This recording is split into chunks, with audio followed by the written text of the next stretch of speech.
start streaming. 500? Yeah, 500 up. Yep. 500 megabit? Yep. And you're probably thinking, Wow. You're probably thinking that That's a lot of porn, making it up because it's like, okay, I'm going to show you guys. No, if you have gigabit, that's awesome. Okay, we are live.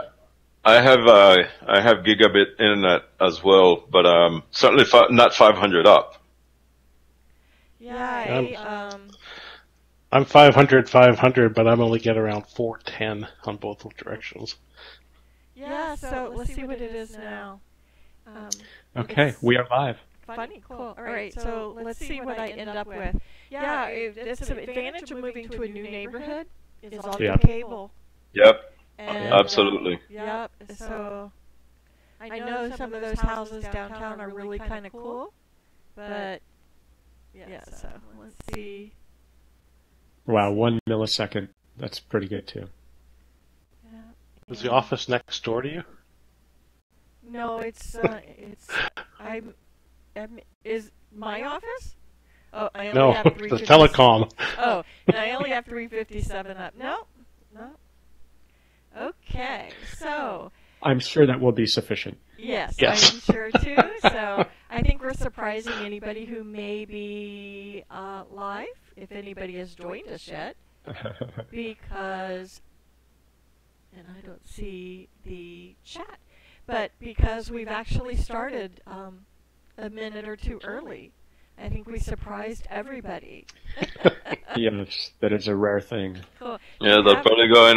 We'll give those people a few minutes to get their act together. This is true. Oh, there's the chat. Yeah. So, if you guys are out there and you're listening, then go ahead and feel free to chat. But I don't know what we call this for anybody who's joining us. This is, and hopefully all my tests yesterday won't run off people because people were watching my test, just watching me sitting there silent, listening to music on my headset, and occasionally forgetting and dancing a little, just to see if I had the audio working. So, so for anyone joining us, my name is Belinda Allen, and this is, you guys, now you could see me down there at the bottom. Well, I guess you can't see me at the bottom, but I'm actually here. I'm not just a voice in the wind. And this is where me and my friends, who will introduce themselves in just a moment, kind of learn together and just share our learning with everybody. So we'll start with you, Steve, if you would introduce yourself. Sure, I'm Steve Endo. I'm a Dynamics GP MVP, and I live in Los Angeles. And I mostly work with Dynamics GP integrations, customizations, development-related things, SQL Server, technical issues. Cool. And Mr. Gomez, if you would introduce yourself. Yes, ma'am. Thank you. My name is Mariano Gomez. I'm a Microsoft Business Applications MVP, also specializing in Dynamics GP and ultimately dabbling a lot into PowerApps and Flow. I work at Mekorma, an independent software vendor here in the United States. And, looking forward to see what Kerry has for us today. Me too. So whatever the three of us call this, I don't know. It's just us, and so we invited someone that we just absolutely adore to sit in with us and share what he's been doing with PowerApps, because we're all about the Power Platform. And since I'm going to try to say this without making my little Alexa come alive. I appear to be echoing a little bit. I'm going to let you introduce yourself, Kerry. Thanks, Belinda. I'm Kerry Hataley.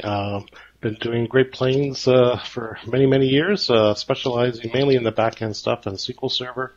About 2 years ago, got into the Power Platform stuff. I should have listened to Belinda, 4 years ago now, when she said Power BI was going to be the way, and I didn't believe her, but as soon as I saw... it's a fad. SSRS. Oh, that is fighting words. But definitely join the bandwagon with apps and Flow, and I think it's really cool. So That is the highest compliment you could ever pay me. Thank you. Thank you, thank you, thank you.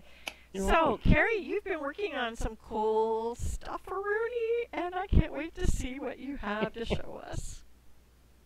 Okay, so I guess the main app I've started with and tried to play with some of the experimental things has to do with the stock count. So what I started doing it was trying to figure out what real-world application we could do with PowerApps Flow in the Great Plains space.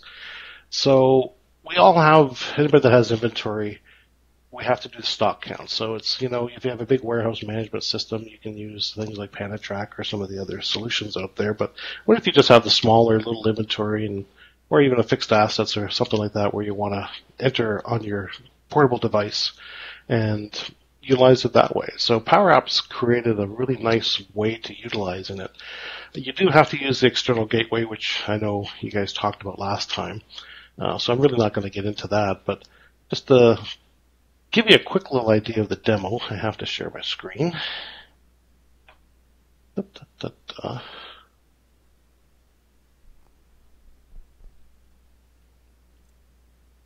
So, there we go. Yep, good. Okay, so the stock count ID list. So as you know, inside Great Plains. So right now, this is going back into my database on my local machine. You can see I have 2 current stock counts enabled. So just to prove the fact that I'm really not faking this, I go into my inventories, stock count schedules. I'll pick another one here. Call it Colville line.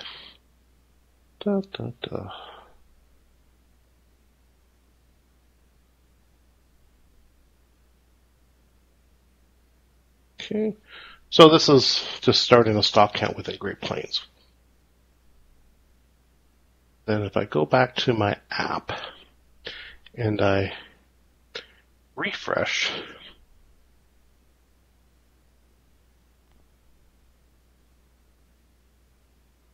there it is. It's added in.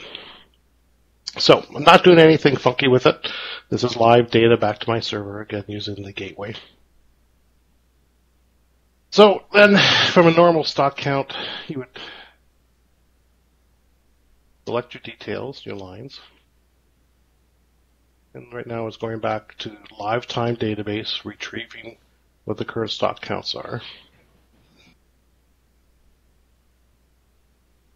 So if we select the first one, and you'll see I've added in, I have to fix that a bit.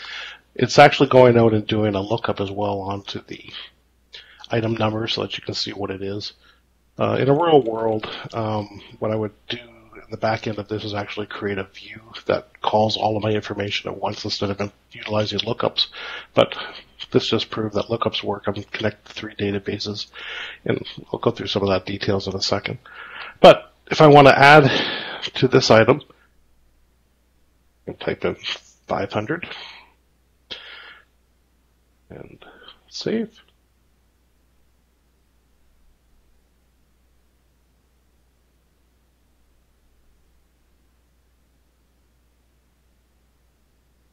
And it goes back and tells me, and if it's refreshing.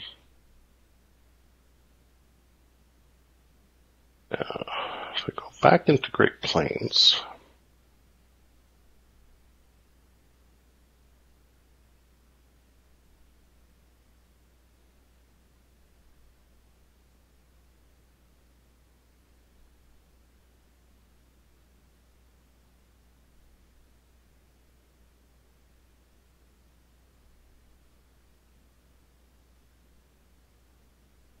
and you can see it got entered, 500 right there. Are you Today's using date. eConnect to do that? I'm using direct table rights at this point. eConnect is definitely a better way to utilize this. It will maintain some of the businesses, but I wanted to, when I first started playing with, I wanted to learn the basics of it, so I stayed with the tables. Now, are you accomplishing this through a flow, or you are writing directly or using a patch to write directly to the table? I'm writing directly into the table. Okay.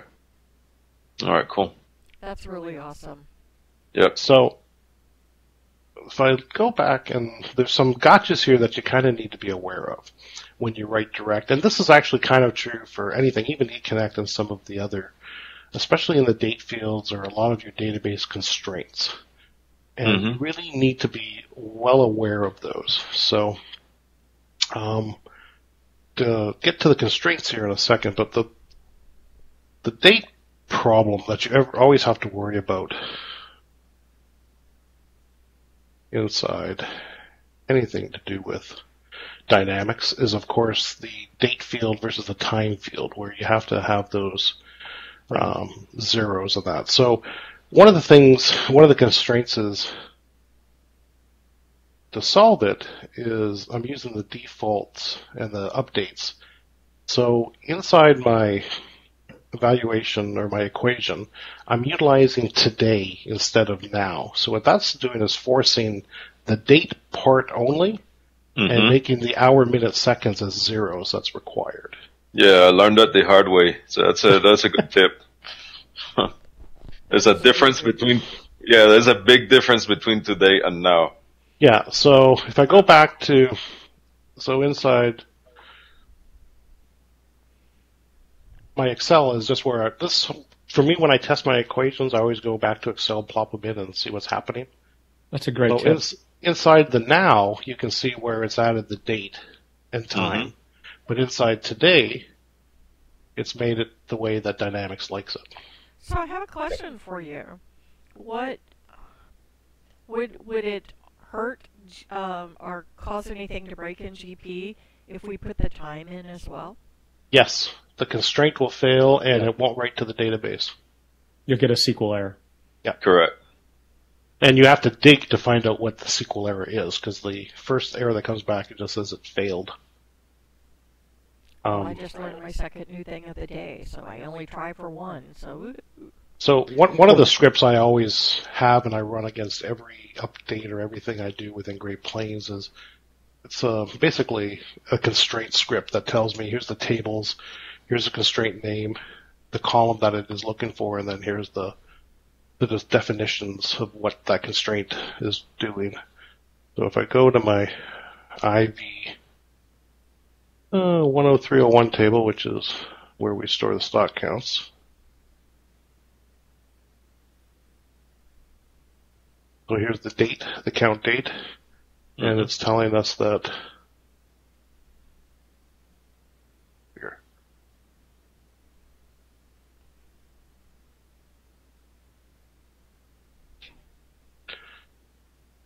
It's a fairly long constraint. Yeah. So, but it's basically telling you that the minutes and the hours and the seconds all need to be equal to 0 or it's going to fail. Yep. And this same constraint applies to eConnect. A very common mistake is people importing data in eConnect, and their system supplies a date timestamp, which will cause eConnect to fail, and it won't be obvious. But if you are able to get the full SQL error message, you'll see it's a constraint failure. And if you look at the field name or any part of the constraint error message, you'll pretty quickly recognize, if you've seen it before, that it's due to the date versus date time.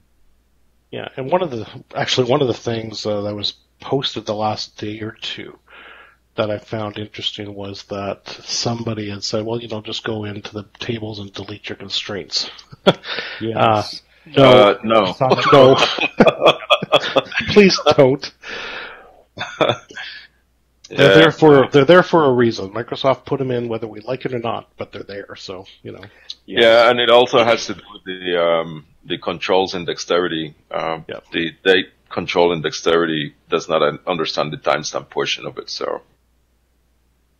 Right. So it calls the application interface to fail. That's interesting.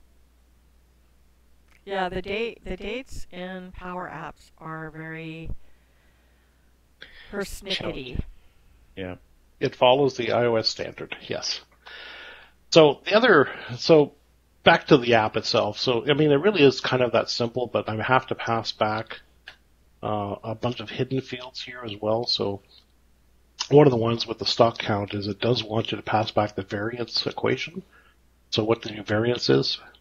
So I'm just looking at what the supplied count was versus what I said the count was, and then come up with a variance amount to update the field back in the table. So utilizing it this way, you still have to understand what data you're putting into your systems, whether it be eConnect as well or direct to table. So you still need some understanding of this. So back to this, it's not no code, it's low code. Yep. You definitely need to understand what the data is you're doing though. So now, on a stock count, I'm not very familiar with it. Does it typically write an inventory transaction, or does it just adjust the number? at this point, it just adjusts the number inside the table. Then when you go and process it, it will do an inventory adjustment for you on the batch processing. Yeah. Got it. You're updating the stock count results. It will create a transaction for you with that variance number if you tell it to. Yeah. Well, it will. Yeah. Now, one of the other features I've been working on, playing with this side of this before I get into the advanced one, is that I've made it so that if you have bins all over the place, and if you're not utilizing multi-bin, then of course you have some over here on this shelf, but then you find a box over here. So I've got it in here that when it does its updates, it looks to see if I have any current values in, and it will update those instead of write to them. So it's just some of that other, data integrity checks that you need to worry about. So, okay, so that was that version of it. If I go to the stock count, this is a little bit more simplistic original version that doesn't have a lot of the updated identity and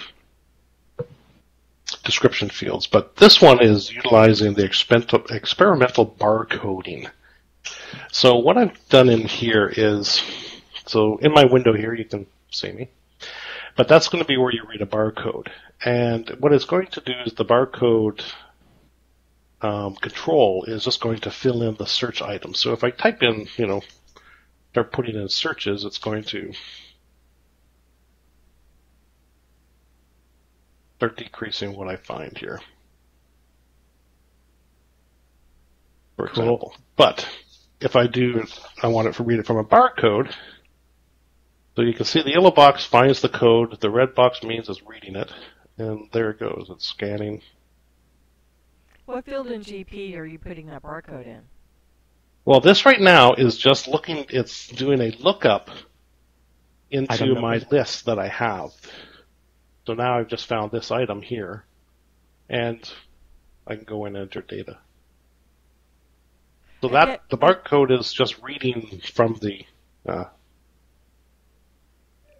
is it in the description? Okay, so you have... No, it's the item number. So we have out in your inventory stocks, right? You're going to have your bin labels with a barcode on them. So, Kerry, let me get this straight. If I'm walking around with your application in a warehouse on my phone, I could potentially be scanning the shelves and just entering the amounts based on what I saw here. Yes. That's awesome. And it goes in, and then at the end of the day, you can let your inventory clerk know that you've entered, and you... Yep. So I don't really have to be typing item numbers or anything from that account. I can just go and scan my barcodes on my jobs and enter quantities and call it a day. Correct.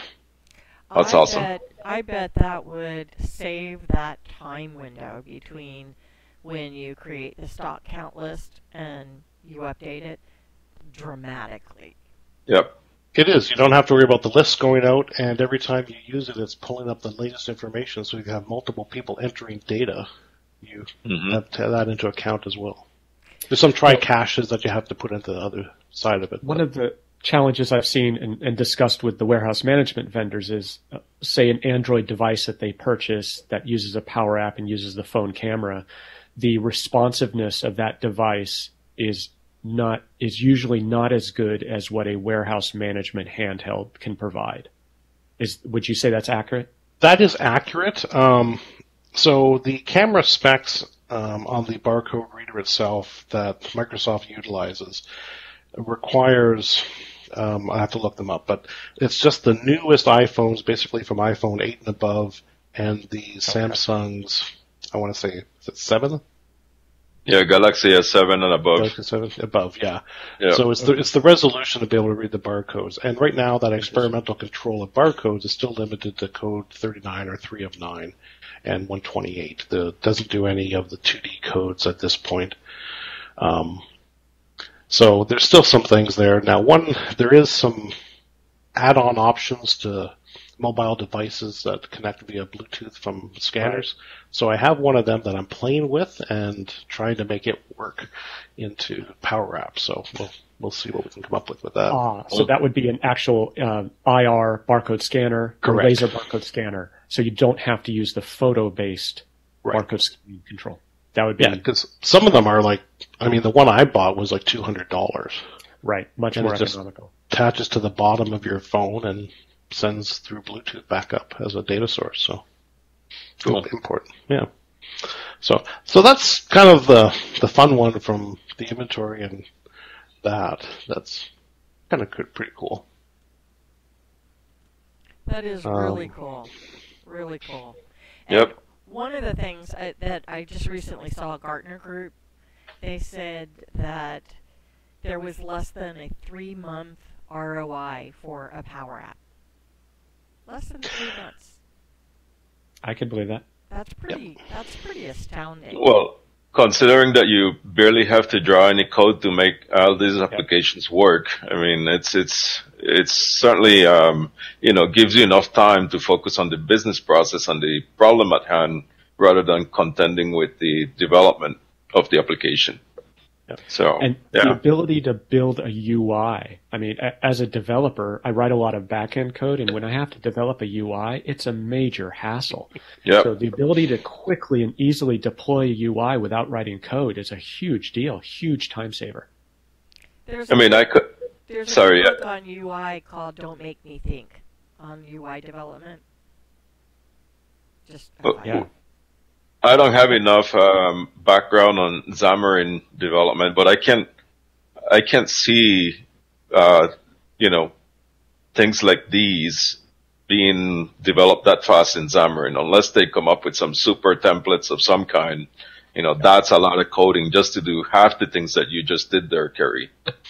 Right. Yeah, I mean, just trying to do some of the stuff in .NET, not even trying to connect it to Great Plains would take a week or so. Yep. And I mean, literally this was done in a few hours. Yep. And I mean, there's some other neat little cool ones. Like my favorite one I still have is the one that I did with Steve in Summit, and it's the whole SQL jobs thing. I've used that thing every day of my life since I came up with it, and I literally built it in 10 minutes. Can you show it to us? Yeah. Let's go back here. So Reporting Central, so I don't know if that is John Marco or Shane, wrote, "There's nothing wrong with writing to the tables as long as you know what you're doing." That sounds like a Shane. Yeah. Is that you, Shane? That does sound like a Shane. And he's right. But I do worry about that part of it being in the hands of end users. So I'd prefer end users to stick with eConnect. Yeah. So here is my SQL agent's job PowerApp. What this is doing is going and looking at my SQL jobs, and I'll show you the back end again. So right now it's called Backup Panatracker ST Toronto. It's just a database that I back up. Oh, that was John Marco, by the way. So. Oh, it's John Marco. Okay. So if I go back into my SQL, am I in the right database?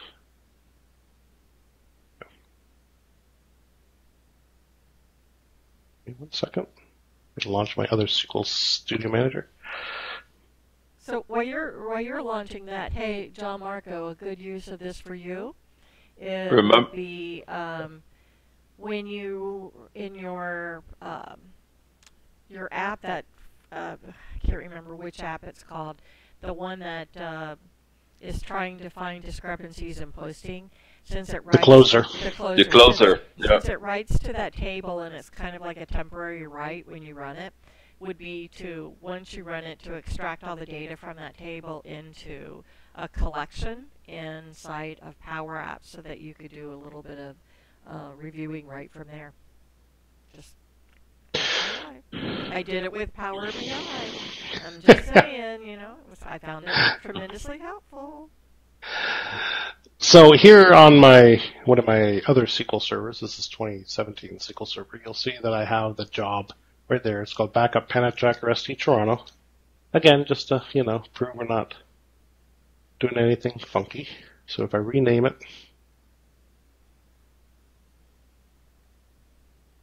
shout out to Pam Burnham from Panatrack. and we'll call it YouTube. So now I gotta switch back here. So if I refresh, you'll notice right now it still says ST Toronto, Panatracker. If I refresh, it should now say YouTube. Effectively it does. And so this, again, I made it really quick, just giving me some of the back-end SQL agent stuff, you know, categories, if I had a category to find, did they created. The description was vote for me, although it didn't seem to work. The job ID. And, well, I gotta go back again. Gotta be a better way to share more than one screen here. I can't share my whole window because a 5K monitor is just gonna go way too nutso on this. He's bragging. But if I'm a Mac guy, I'm allowed to. So, in my backup folder, you'll see absolutely nothing here. Nothing. And I'll go back one more time. So, we will run this. You'll see right now it says false. So this is calling the SQL job, which is actually just calling a stored proc, and the stored proc is returning a true or false on success. So if I hit run, it tells me a true, which means it ran and was completed successfully. And I'll go back to here one more time. Wow. And you can see the file it created right now. And so in the PowerApps, it is getting a live return of success or failure. Correct. Awesome. And that's pretty awesome. And you can pass back other parameters or whatever within the SQL job as well. It really is a lot of stuff that you do within SQL you need to log in or manage and that sort of things. It's really made it really simple to do with it. It's just really cool. So that is stinking awesome. Yeah, that is pretty awesome. And I had tweeted about an app that I'm playing with, SQL Pro, on the iPad and iPhone, and you know it gives you access to data. You can do queries and things like this. And you replied that, hey, I've got all these jobs on my Power App, and it's extremely powerful. Yep. Yeah. But even for monitoring, you could actually monitor your SQL jobs from here. This is very awesome. Yeah, and then the other one that before you go on to the next one, I mean, the power of that is incredible. So think about a user who doesn't have access to SQL and is about to perform a post for a couple thousand transactions that in SOP maybe, and they want to do a quick backup beforehand. I mean, the ability to give them to do that. I mean, I know you could do it in GP proper, but don't you have to be logged in as administrator or something? Well, and GP doesn't uncheck the box to keep it out of the backup chain, the GP backup. So I would not recommend users do the backup from GP. This is a much more powerful and flexible solution. Yeah. I mean, especially if you're controlling the location of where it goes independently, then IT can monitor it separately, and it's going to keep IT's job so much more carefree when users can say, hey, you know, I'm going to quickly, I know people are in the system, and I'm going to quickly do a backup before I post these couple thousand transactions. So. Yeah, and to add on to that, depending upon how your DBA has your backup maintenance is defined and things like that. So when I've set up backup scripts on that for my clients, I've got a very detailed maintenance plan that I've turned into SQL jobs that basically runs, and it goes back. The short story is it goes back into a table that says, okay, here's all the current databases. Do I back it up daily? Do I back it up weekly? Do I back it up monthly? Do I archive it? Is its backup storage space the same as the normal ones, or does it go somewhere else, or is there a secondary copy after? And all those sort of things that handle the entire DBA functions with it. But part of the flow, or part of the Power App that you could add into that, is that you could have parameters that says, this is a one-time type of backup, so put it into a different storage location that, is a temporary storage. So it's not onto the core backup systems that are then getting backed up to tape or being archived off to other sources or to over the web, all that sort of thing. So there's a lot of features you can add into this sort of thing. Yep. And I believe in power to the people. So you're giving users that power to make sure that they don't have to rekey data because some backup failed. Yeah. And in this particular use case, this could just also be a flow, like the single mobile button press flow, correct? Yes. Yeah. Okay. That when I push that button, it actually is kicking off calling a flow. the flow. It's calling it. Correct. Yeah. Okay, what are you going to show us next? So the other one, again, Steve has seen this, but it's so as a DBA or as a monitor of things, you want to know if someone's changing different security things within SQL. So this is a purely flow app, but what I'm going to do is just change the group that this SQL user belongs to, a server role. So I'm going to add him as a disk admin or as a server admin. And when I click OK, inside my flow, I've got a flow that's looking for entries into a permanently temp table that kind of gets written and unwritten. I have a backend DDL trigger on the database itself at the master level that anytime there's a change doing on an event. So within SQL, you can have, it tracks events. And what I'm doing on that event is writing it off to a temporary table that's created. It writes into it. Flow recognizes that, does a flow action, and then it deletes that table so that even if someone goes in and tries to delete the DLL itself, it actually triggers all of it before it gets deleted, so that flow tells me that this happened. I need to share my email. So what it did was when I changed it, where is my email? There we go. Don't worry about reading the rest of my emails.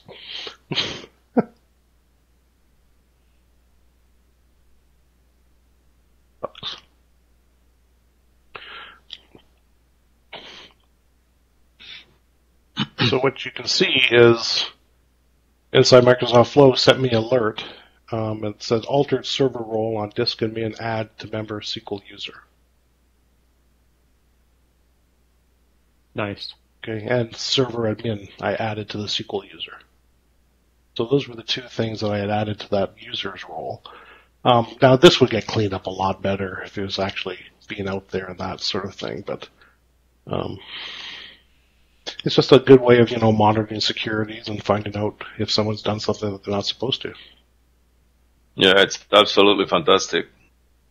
Oh yeah, I don't have any clients who do that. So, yeah, so those are, kind of the fun things I've been playing with a bit. There's a lot of new features that just came out, especially in Flow this month that, unlike, I haven't had time to start reading, so I got to get caught up. But a lot of neat things. I know Mariano was saying even this morning there's a couple of new things with Teams and that came out that I think he's going to talk about that look really neat too. So, but it really is limited to your imagination of what your daily work processes are doing. Between PowerApps and Flow, I mean they're fully interconnected. With the external gateways, your data sources you can get are 240 something now, I think, as well as if. Correct. That's not good enough for you, write your own. The hardest part is figuring out this is my problem, and I can create a solution to fix it. It's not creating the solution, it's just recognizing, hey, this is a problem that I should improve. That's the hardest part. Yeah, but and as I said, for the PowerApps side, within the Great Plains space, it really is, where do you need to enter kind of non-financial information? Well, and there's so many places there where GP is so unbelievably feature-rich. It's just a way to enrich a feature and make it much more powerful. And and from the ISV's perspective, or the clients that own ISV solutions, you now have something to be able to create your own little app that adds to that if you want to, because again, it's directly into whether they have eConnects or whether they have database connections. So. And it's no longer a question of, do we need a DEX developer to do this or a .NET developer, and is that going to take 40 hours to do? Now you could potentially do it in less than an hour. Yep. So that was a good segue, Mariano. Why don't you show us some of the stuff you've been doing? Yeah, let me get this going here. Let me know when you can see my screen, or I guess I can see the feedback. We see it.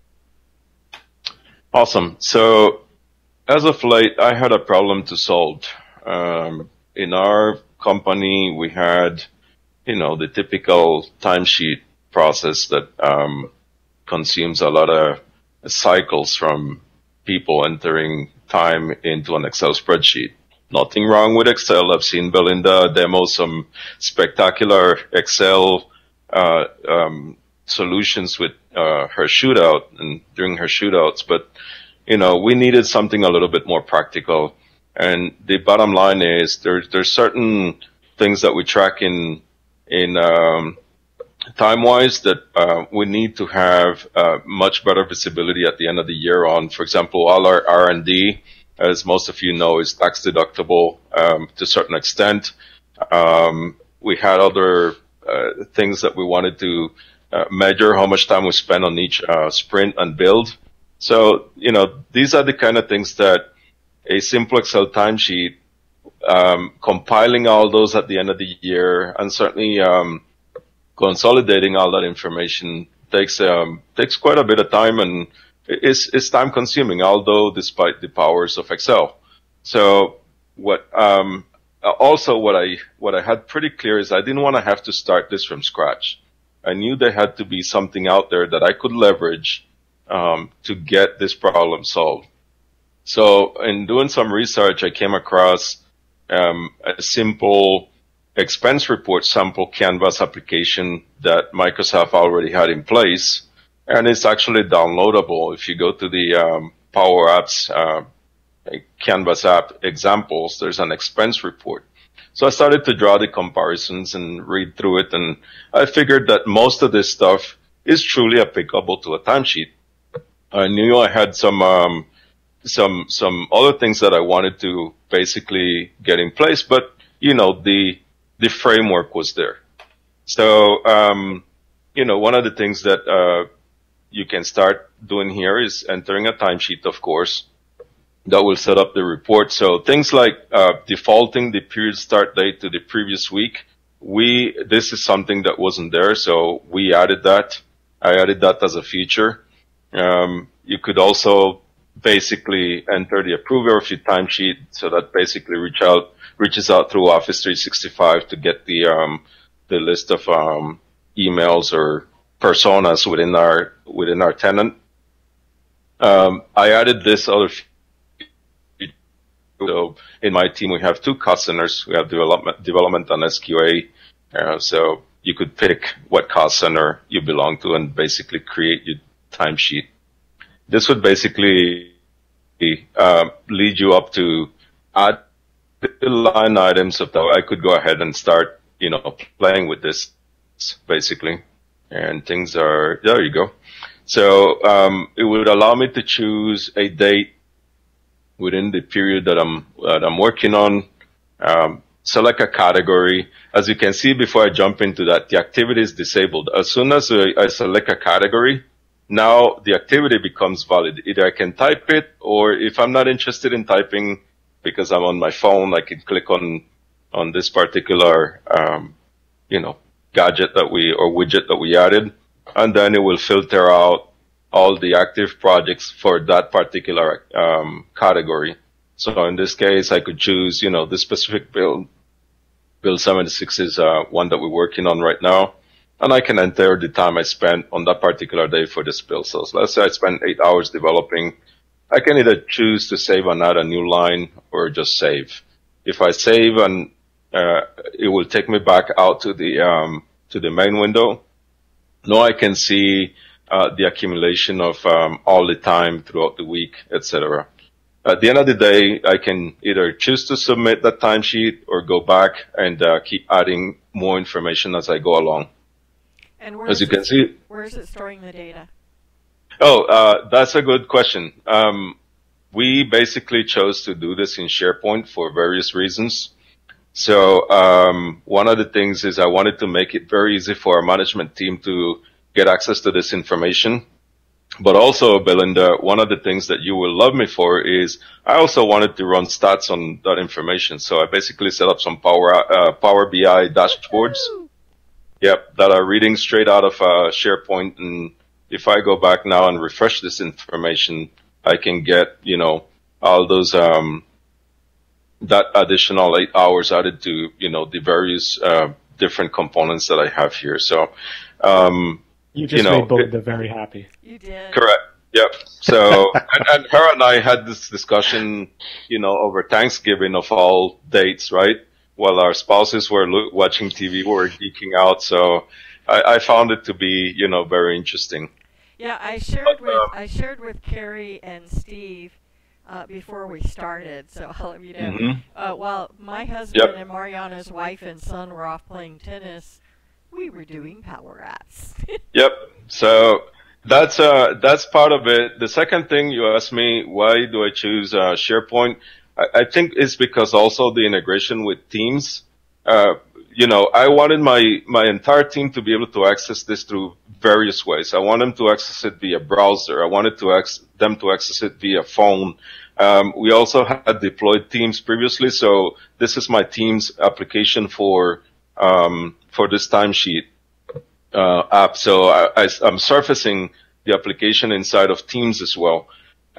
I basically wanted to provide just about every outlet I could think of for them to be able to get access to the application and make it very easy for everybody within our organization or at least our development organization to enter their time.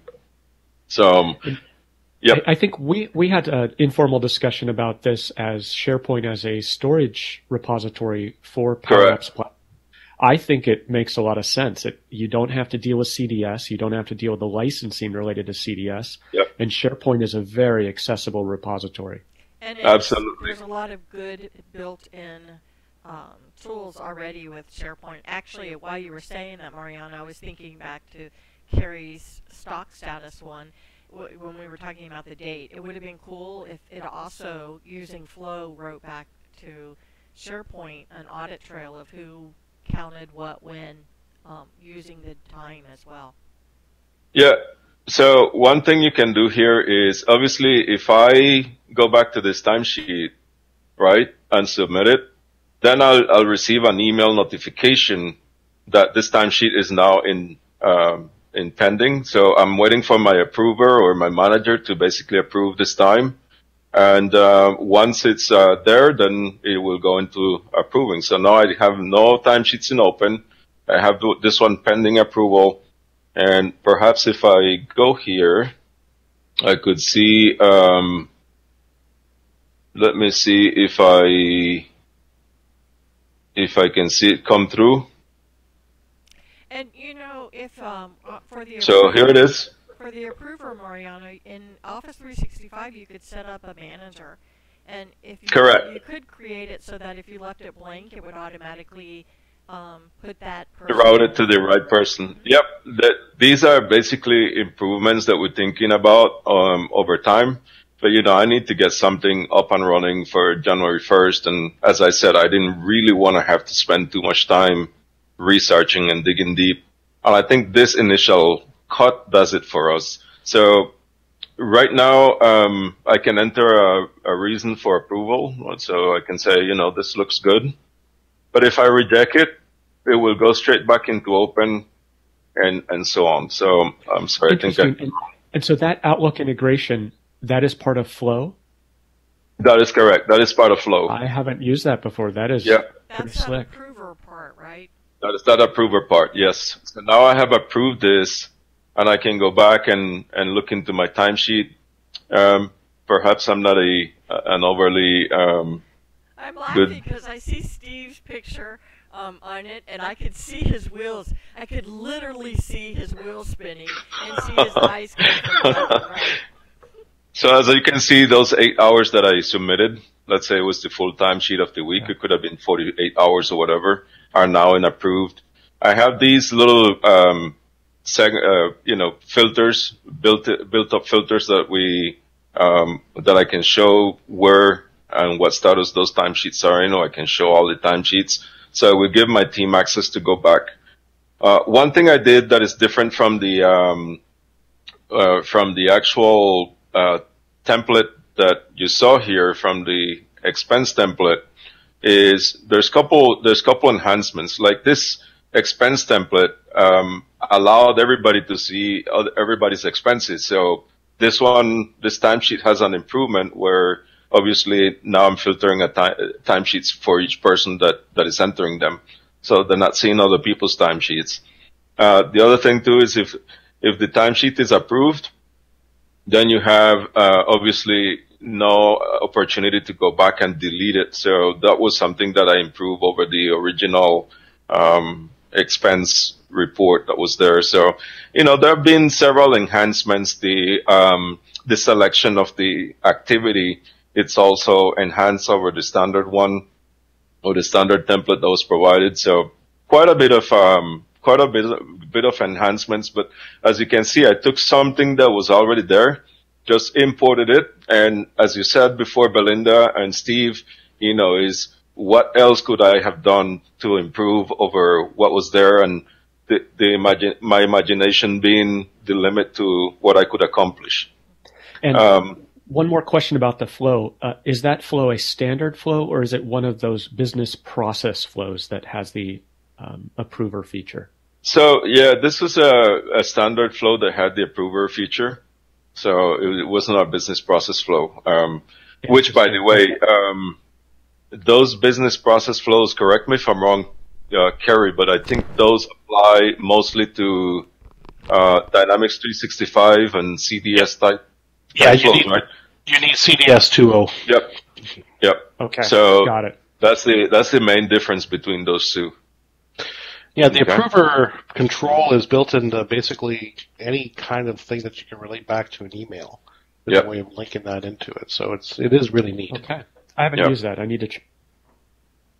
So that's the first thing I wanted.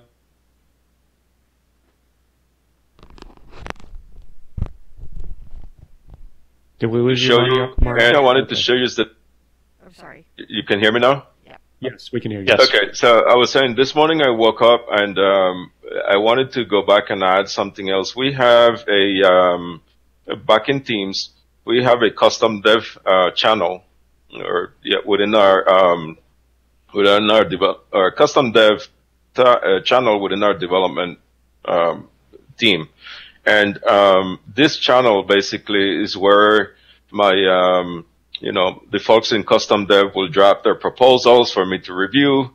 And many times I found that they were, hawking me down because I haven't actually gotten to these proposals. They would upload them. I would miss the notifications, or, we would have this manual process going through. So I figured, this needs to end. So I was looking this morning and I added a tab to this. Right? And lo and behold, what I found was Microsoft had just added yesterday, if I'm not mistaken, a flow tab that you could add to your channel. Cool. Well, okay, guess what I started thinking now. So obviously with having a flow channel or a flow tab, I figured, well, there must be a an action now that they added in Flow. So I went back to Flow, and let me see if I can pull that up over here, right? And I said, okay, let's do a new flow. We're going to create that from blank. And I said, let me see the hundreds of connectors and triggers that are here. And when I typed in Microsoft Flow, or Flow itself, Microsoft Teams, lo and behold, there's a couple triggers that were added for Microsoft Teams. One is when a new channel message is added, and when I am mentioned in a channel message. And you also have some accompanying actions, which is get message, post message, create channel, this channel, etc. I'm not going to dive into those because I was more interested in the triggers. Okay, As so I figured. User, I am so stoked. Yep. So I figured now when I add a new channel, or when a new channel message is added, I would then go specifically to my dev channel, and my channel ID would be our custom dev channel. So now from here I can add a new step, and that new step could potentially be any of the things that I could do here. Send an email, for example, or parse out the JSON for the item that is being added. And in particular, get the name of the document that they submitted. So you could do any number of things from here on that would allow you to basically now have a complete integration between Flow and Teams, or Teams and Flow. Furthermore, I discovered that, or not necessarily discovered, but I don't want to claim rights to any of this stuff, but in Teams, you also have the ability to initiate chatbots. And as it turned out, you can actually initiate a flow through the bot services inside of Team.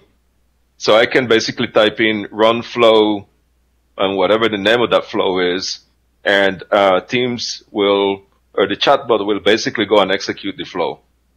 So, you know, the possibilities for us right now are definitely opening themselves up significantly. One thing I showed you before was the integration of the timesheet report that I just showed you, the timesheet report app. But I also have now the ability to not only trigger a flow using bot services, but I can also have Flow notify me of when a team event happens inside of Teams. So that's what I wanted to show you. I think, you know, I'm pretty excited about this stuff myself. And, you know, I can't imagine as more connectors and more tabs and, you know, you name it, are added to this comprehensive integrated platform, the Power Platform, that, you know, the possibilities of doing stuff that before took myriads of hours in development effort is now reduced to basically clicks. And if you know how to wire stuff, basically that's what it comes down to, with little bit of code or no code, then this thing is just, you know, fantastic to develop solutions in. Oh, I am excited. And I'm very excited about it. So, you know, I hope you guys found this interesting, and that's what I wanted to show you today. Super interesting. Very, yep. So in Very the cool. last few minutes, I don't want to cut that short, but I want to give Steve a little bit of time, and we don't have probably only have about 10 minutes left. Steve, you want to Sure. touch on Sure. your This Firestorm? should be quick. So this started when. Let me show my screen here. That was awesome, Hold on. Mariano. Awesome. Thank you, Belinda. Okay. So I'm going to show my browser here.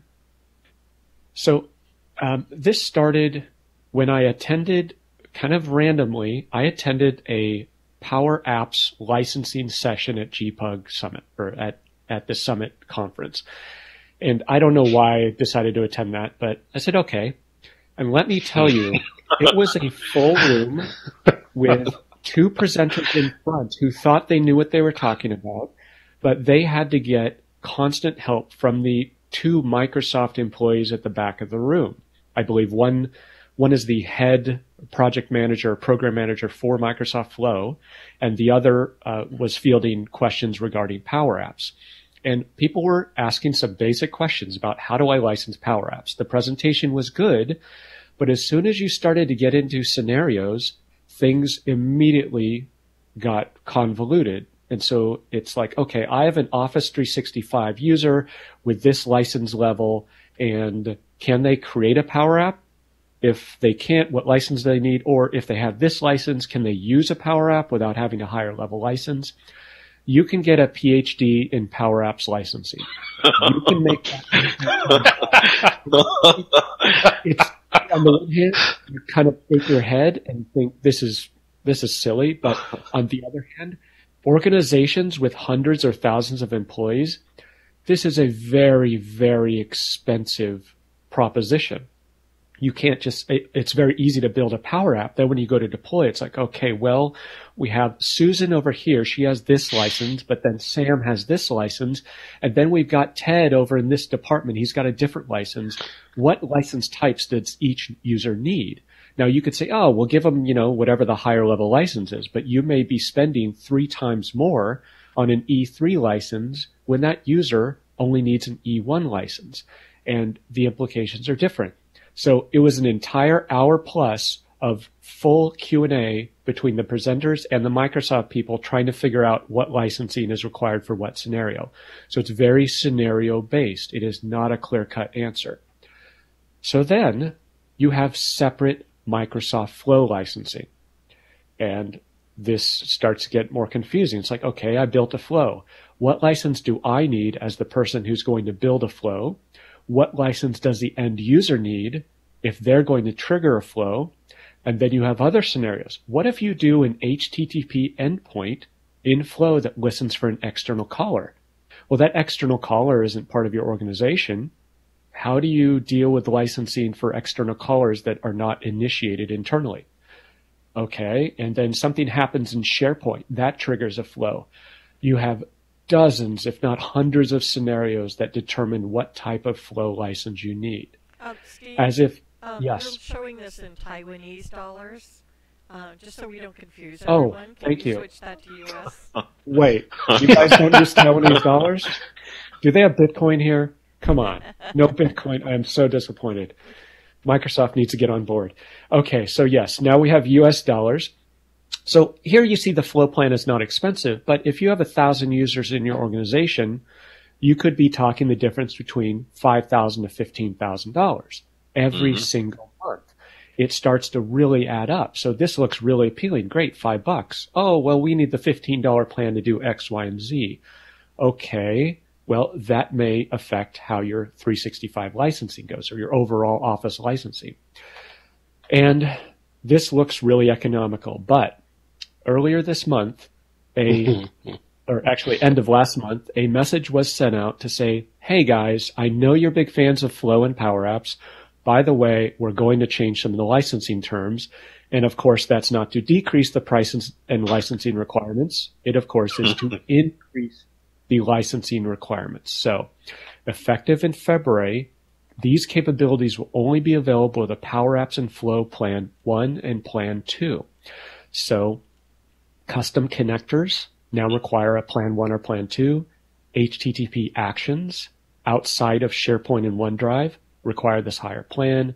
And on-prem data gateway. That's going to affect anyone in the GP world who wants to connect to that GP data. Now, within this, even if you think this looks clear-cut, it is possible to come up with 24 scenarios where this is not specific enough for you to know whether you need Plan 1 or Plan 2. So I think I saw a message that they're trying to come up with a clear list of how this is going to be implemented. It's apparently not, this does not fully enumerate all the scenarios and how this is going to work out. But this can affect your organization, and it can be a multi-$1,000 impact depending on how you have your PowerApps and Flows license. Not to get political here, but it seems like a redistricting plan to me. I mean, I get it. They're trying to make some money off of these things and make certain aspects of Flow a more premium offering. And I totally get it. If they want more revenue, if that's the driver, I don't know what the driver is, but that's fine.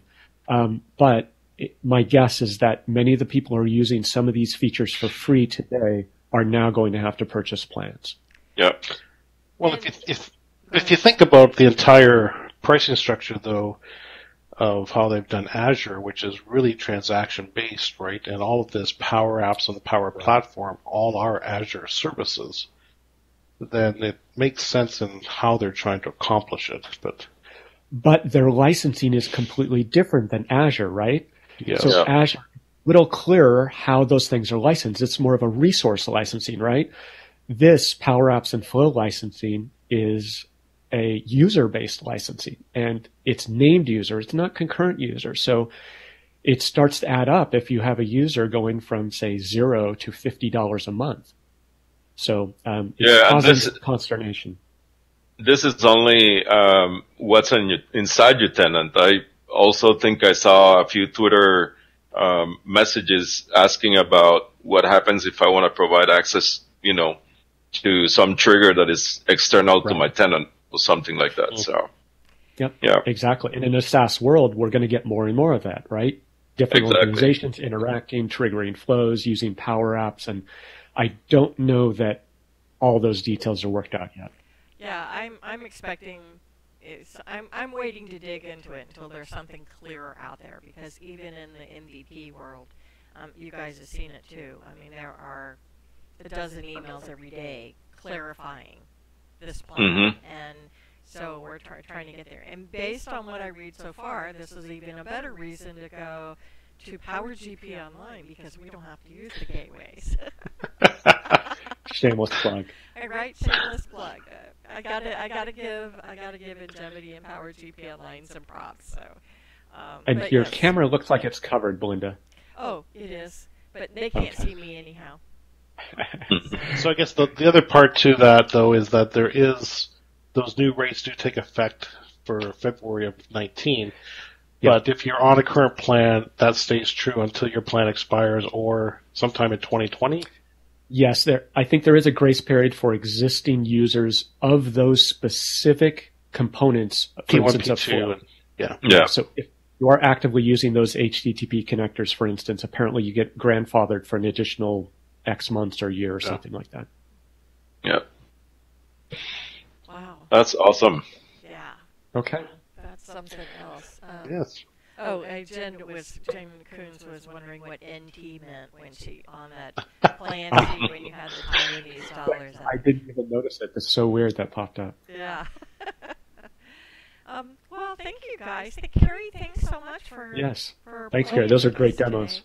Thanks for inviting me. It was fun. Thank you, guys. Thank you. That was pretty good, Steve, on the licensing. Really learned a lot today. I did too. That kind of helped me. You're motivating me to dig into it, because Pam Michelic was asking me the other day about the licensing, and I'm like, I haven't even looked at it very clearly. And it is not easy or obvious, unfortunately. GP licensing used to be like that. I used to joke you had to have a doctorate degree to be able to do a quote, and they made that much better. So, and I don't have a problem with people paying for the usage of it, because it really is powerful. Yep. And Kerry, you never stop to impress me, so I appreciate your, your insight. Awesome job. Thank you, guys. Alrighty, well. All right. Guys. And, thanks for organizing, Belinda. For those of you watching, on behalf of Kerry from Nanook Software and Mariano from Mekorma and Steve from Precipio Services and me from Njevity/PowerGP Online. Thanks for hanging in and learning with us. And in a few weeks, we'll be doing another one, I'm sure, and we'll figure out. And I'm super excited. Thanks to a comment Steve made or an email Steve sent me. We have got Ginger Grant, the lovely Ginger Grant, MVP, agreeing to come in and join us. And awesome. Cool things. She's intrigued by machine learning, although anything that she says is worth listening to. So I'm delighted that she's agreed to come and play with us. So other than that, everyone have a wonderful holiday season. Bye. Thank you, Belinda. Very cool. Bye. Bye. Bye.